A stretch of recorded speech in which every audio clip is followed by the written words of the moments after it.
പപ്പായ കിട്ടിയിട്ടുണ്ടെങ്കിൽ ഇതുപോലെ നിങ്ങൾ ഉണ്ടാക്കി നോക്കിയിട്ടോ മക്കളെ, അടിപൊളിയാണ് കേട്ടോ.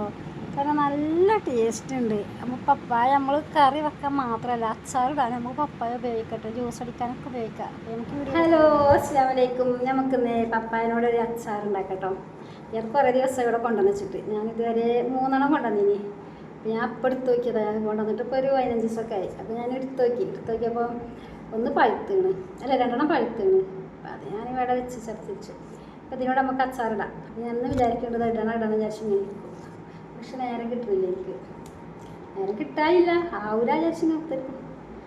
പിന്നെ അപ്പോൾ നമുക്കിതൊന്ന് അച്ചാറിടാം. അപ്പോൾ നമുക്ക് തോരൊക്കെ ചെത്തി കളിട്ട് ചെറുതാക്കി അരിഞ്ഞെടുക്കണം കേട്ടോ. അത് അരിഞ്ഞെടുത്തിട്ട് ഞാൻ കാണിച്ചു തരാം. പിന്നെ അതിൻ്റെയൊക്കെയുള്ള സാധനങ്ങളൊക്കെ ഞാൻ കാണിച്ചു തരാം കേട്ടോ. ഞാൻ നമുക്ക് ഈ വീഡിയോയിലേക്കൊക്കെ ഒന്ന് പോകാം കേട്ടോ. അപ്പോൾ നമ്മളിതാ ഇതുപോലെ അരിഞ്ഞെടുത്തിട്ടുണ്ട് കേട്ടോ. നമുക്കിത് നല്ലോണം കഴുകി വൃത്തിയാക്കണം. അപ്പം നമ്മളിത് നല്ലോണം കഴുകിയിട്ട് വെള്ളമൊക്കെ ഒഴിവാക്കി വെച്ചതാട്ടോ കേട്ടോ.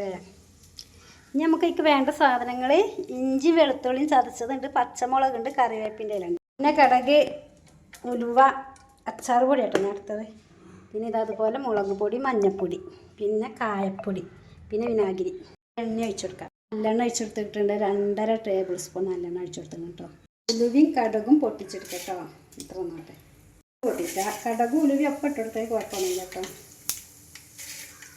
അപ്പോൾ കടുകും പിന്നെ ഉലുവയും പൊട്ടിയിട്ടുണ്ടെങ്കിൽ കരിവേപ്പില ഇട്ടെടുത്തിട്ട് പച്ചമുളക്, ഇഞ്ചി, വെളുത്തുള്ളിയൊക്കെ ചതച്ചതൊന്നും ഇട്ടെടുക്കാം.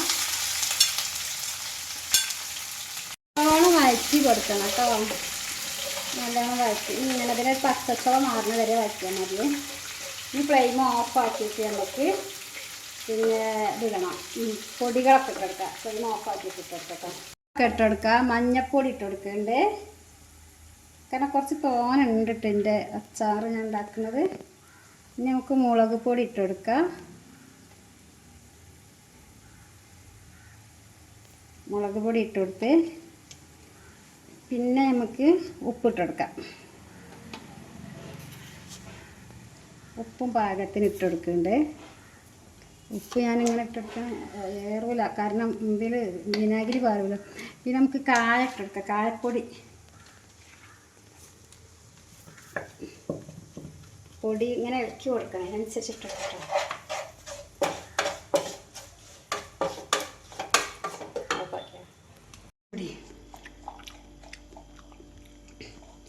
ഇനി നമുക്ക് അച്ചാർ പൊടി ഇട്ടെടുക്കാം കേട്ടോ. അച്ചാർ പൊടി കുറച്ച് തോന ഇട്ടെടുക്കുന്നുണ്ട്, കാരണം കുറച്ച് ഉണ്ട് പപ്പായ ചെറുതാക്കി അരിഞ്ഞതപ്പം കുറച്ച് തോനുണ്ട്. നമുക്ക് ഇതിലേക്ക് അത് ഇട്ടാണ്ട് ഞാൻ ഈ ചൂടിലിട്ടത് മസാലകളൊക്കെ കരി വിചാരിച്ചിട്ട് ഞാനിത് ഇട്ടില്ല കേട്ടോ. ഫ്ലെയിം ഓൺ ആക്കിയിട്ടില്ല. ഇനി ഫ്ലെയിം ഓൺ ആക്കട്ടെ.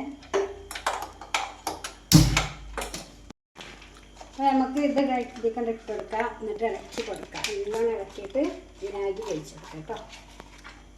മിക്സാക്കി കൊടുക്കണം കേട്ടോ.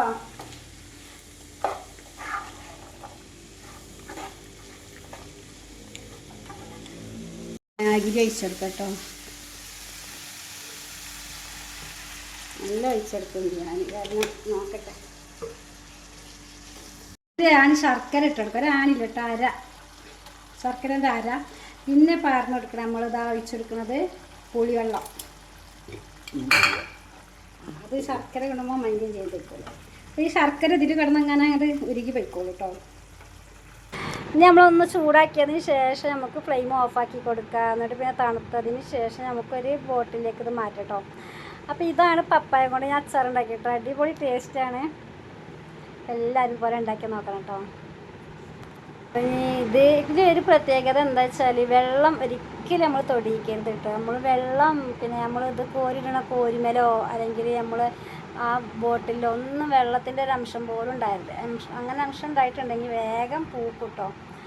അപ്പോൾ എല്ലാവർക്കും ഇഷ്ടപ്പെട്ടിട്ടെന്ന് വിചാരിക്കണേ. ഇനി ഇഷ്ടപ്പെട്ടിട്ടുണ്ടെന്നുണ്ടെങ്കിൽ ലൈക്കും കമൻറ്റും ഷെയറും ചെയ്തതിനെ സപ്പോർട്ട് ചെയ്യാൻ മറക്കരുത്. അപ്പോൾ ഇത്രയൊക്കെ തന്നെയുള്ളൂ ഇന്നത്തെ വീഡിയോ. പുതിയ വീഡിയോ ആയിട്ട് ഞാൻ എന്തായാലും ഉടനെ വരും. Thank you.